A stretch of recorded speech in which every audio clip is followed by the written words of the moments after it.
Ball handling isn't just one skill. There's 6 major aspects of ball handling, and all the best in the world have all of them. So if you're missing even one of them, you're limiting yourself. So let's break it down. First is just general ball control. So this is your ability to manipulate the ball at different heights and different planes. So across your body, behind you, whatever it may be. We're just trying to have it so that the ball is essentially an extension of yourself, right? It's just attached to your hand. It's not separate from you.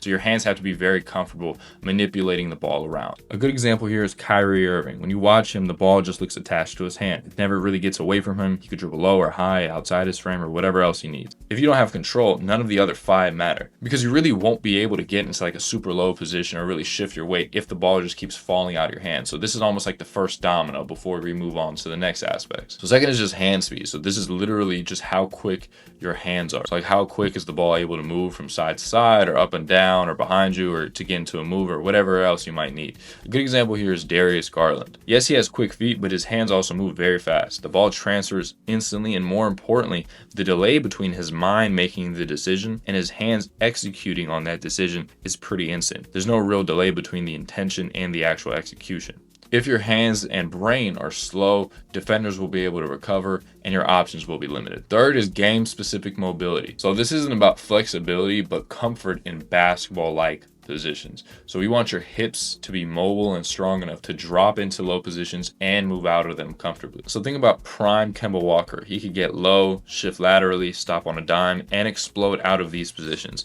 And you can see how comfortable he is with his shoulders dropped, his hips rotating in, and low shin angles on decelerations or change of directions. And this is what makes a player so shifty. So if you're not comfortable in these positions and moving out of these positions, you won't be able to reliably create that separation between you and your defender. Next is footwork and timing. So your feet take you everywhere. So it's extremely important to be comfortable controlling your feet. Not only that, but we want the timing with your dribble and your steps to be synced up, because this is often the difference between different options and whether or not you're able to even actually perform a certain move. A good example here is Stephen Curry. He has fantastic control over his feet in different situations and moves, and his timing is always on point.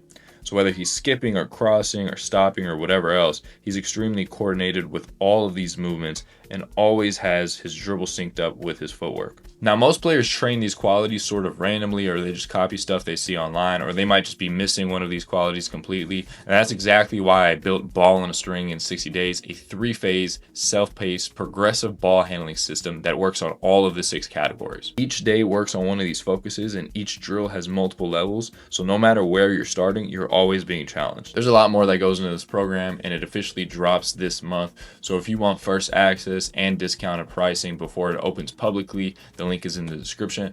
Now let's get into the last 2 aspects. The 5th is going to be pace and rhythm. So this is what people call smooth. So you think about Paul George, he's the best example. He never looks rushed. His hands, feet, and body move together like he is on beat. And this is why he always gets edits to that Erykah Badu song. Pace is your ability to slow down and speed up on purpose without too much external effort. And rhythm is sort of that musical quality of your movement. Great rhythm and great pace helps slow down the game and put defenders at your mercy. The 6th and final aspect of ball handling is going to be decoupled hands. What I mean by that is we want your hands to be able to work independently from one another.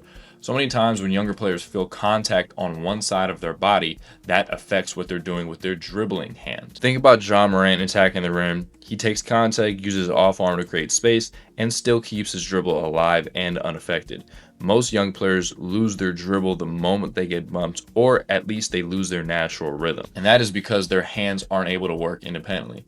When you were a kid, if you ever tried to pat your head and rub your belly at the same time, you know that it's your tendency to have your hands want to sort of do the same exact thing. So we really want to train that habit out of your system. If you train all of these 6 aspects correctly, your handle will improve dramatically.